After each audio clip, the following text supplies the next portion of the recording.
The Devil with the Three Golden Hairs.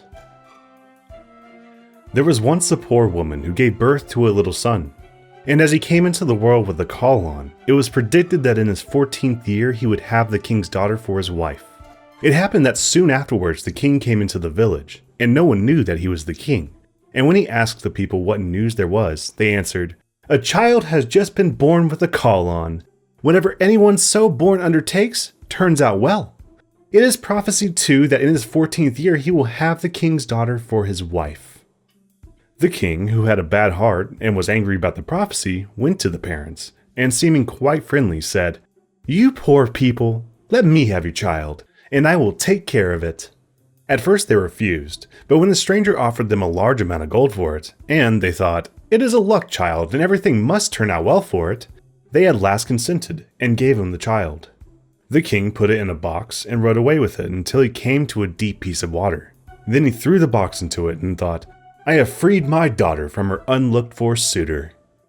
The box, however, did not sink but floated like a boat, and not a drop of water made its way into it, and it floated to within 2 miles of the king's chief city, where there was a mill, and it came to a standstill at the mill dam. A miller's boy, who by good luck was standing there, noticed it and pulled it out with a hook, thinking that he had found a great treasure. But when he opened it, there lay a pretty boy inside, quite fresh and lively. He took him to the miller and his wife, and as they had no children, they were glad and said, "God has given him to us." They took great care of the foundling, and he grew up in all goodness. It happened that once in a storm, the king went into the mill, and he asked the millfolk if the tall youth was their son. "No," answered they, "he is a foundling. 14 years ago he floated down to the mill dam in a box, and the mill boy pulled him out of the water." Then the king knew that it was none other than the luck child which he had thrown into the water, and he said, "My good people, could not the youth take a letter to the queen? I will give him 2 gold pieces as a reward." "Just as the king commands," answered they, and they told the boy to hold himself in readiness. Then the king wrote a letter to the queen, wherein he said, "As soon as the boy arrives with this letter, let him be killed and buried, and all must be done before I come home." The boy set out with this letter, but he lost his way, and in the evening came to a large forest. In the darkness he saw a small light. He went towards it and reached a cottage. When he went in, an old woman was sitting by the fire quite alone. She started when she saw the boy and said, "Whence do you come, and whither are you going?" "I come from the mill," he answered, "and wish to go to the queen, to whom I am taking a letter. But as I have lost my way in the forest, I should like to stay here overnight."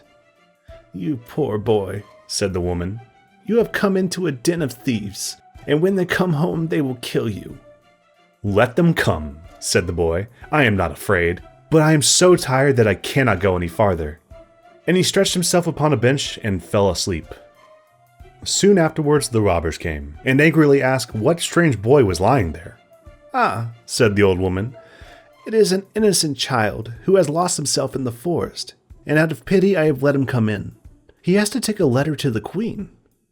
The robbers opened the letter and read it, and in it was written that the boy as soon as he arrived should be put to death. Then the hard-hearted robbers felt pity, and their leader tore up the letter and wrote another, saying that as soon as the boy came, he should be married at once to the king's daughter.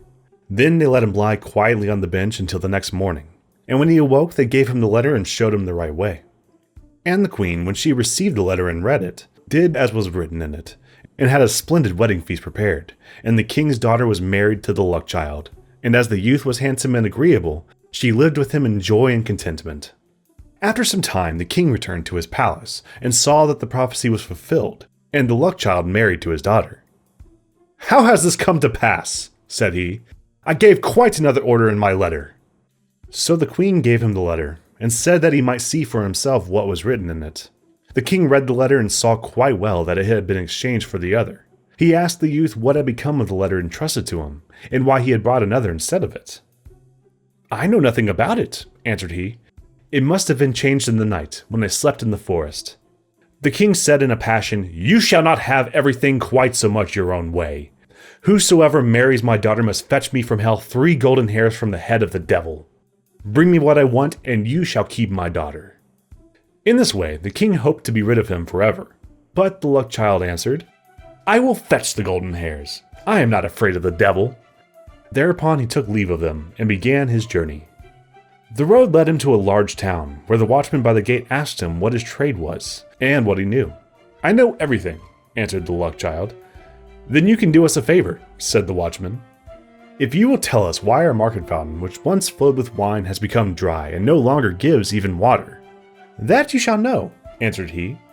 "Only wait until I come back." Then he went farther and came to another town, and there also the gatekeeper asked him what was his trade and what he knew. "I know everything," answered he.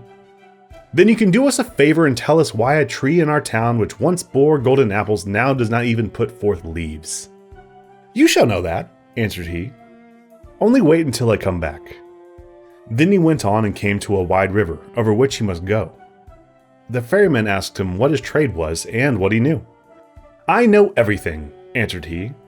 "Then you can do me a favor," said the ferryman, "and tell me why I must always be rowing backwards and forwards, and am never set free." "You shall know that," answered he. "Only wait until I come back." When he had crossed the water, he found the entrance to hell. It was black and sooty within, and the devil was not at home, but his grandmother was sitting in a large armchair. "What do you want?" said she to him, but she did not look so very wicked. "I should like to have 3 golden hairs from the devil's head," answered he, "else I cannot keep my wife." "That is a good deal to ask for," said she. "If the devil comes home and finds you, it will cost you your life. But, as I pity you, I will see if I cannot help you." She changed him into an ant and said, "Creep into the folds of my dress, and you will be safe there." "Yes," answered he, "so far so good. But there are 3 things besides that I would like to know. Why a fountain which once flowed with wine has become dry, and no longer gives even water. Why a tree which once bore golden apples does not even put forth leaves. And why a ferryman must always be going backwards and forwards, and is never set free." "Those are difficult questions," answered she. "But only be silent and quiet, and pay attention to what the devil says when I pull out the 3 golden hairs." As the evening came on, the devil returned home. No sooner had he entered than he noticed that the air was not pure. "I smell a man's flesh," said he. "All is not right here." Then he pried into every corner and searched, but he could not find anything. His grandmother scolded him. "It has just been swept," said she, "and everything put in order, and now you are upsetting it again. You have always got man's flesh in your nose. Sit down and eat your supper." When he had eaten and drunk, he was tired, and laid his head in his grandmother's lap, and before long he was fast asleep, snoring and breathing heavily. Then the old woman took hold of a golden hair, pulled it out, and laid it near her. "Oh!" cried the devil. "What are you doing?" "I have had a bad dream," answered the grandmother, "so I seized hold of your hair." "What did you dream then?" said the devil.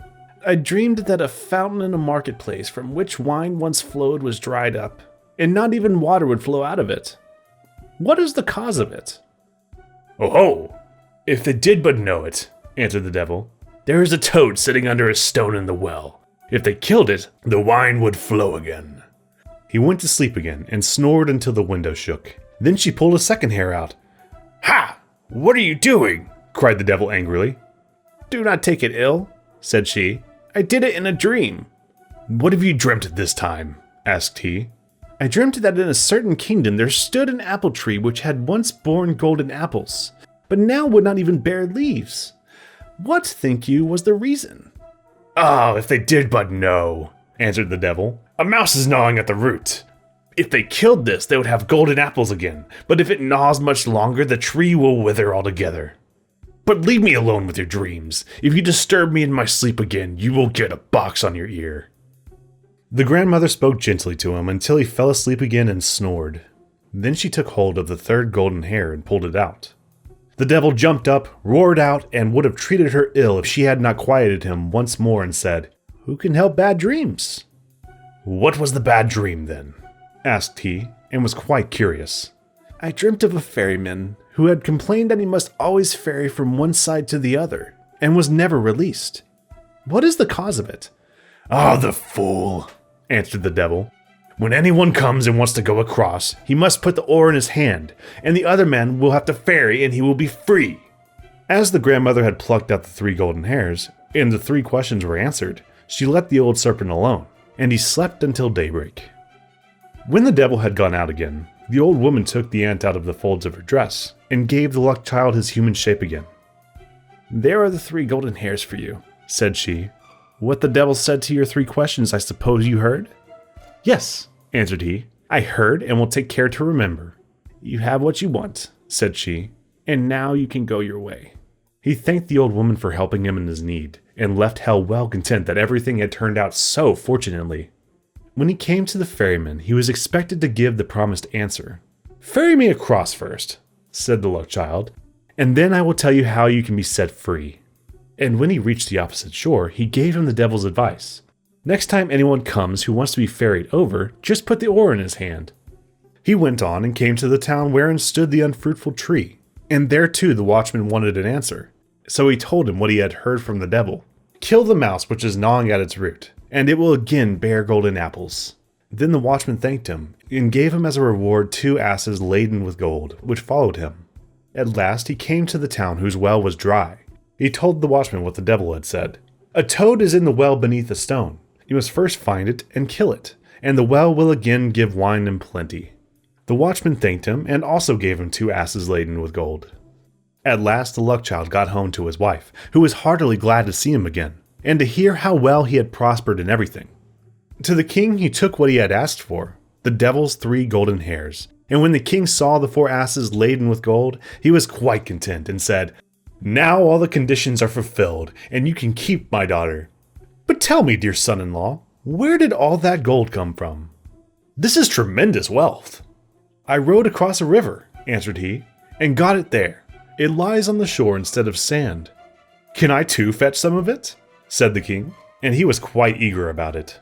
"As much as you like," answered he. "There is a ferryman on the river. Let him ferry you over, and you can fill your sacks on the other side." The greedy king set out in all haste, and when he came to the river he beckoned to the ferryman to put him across. The ferryman came and bade him to get in, and when they got to the other shore he put the oar in his hand and sprang out. But from this time forth the king had to ferry, as a punishment for his sins. Perhaps he is ferrying still. If he is, it is because no one has taken the oar from him. The end.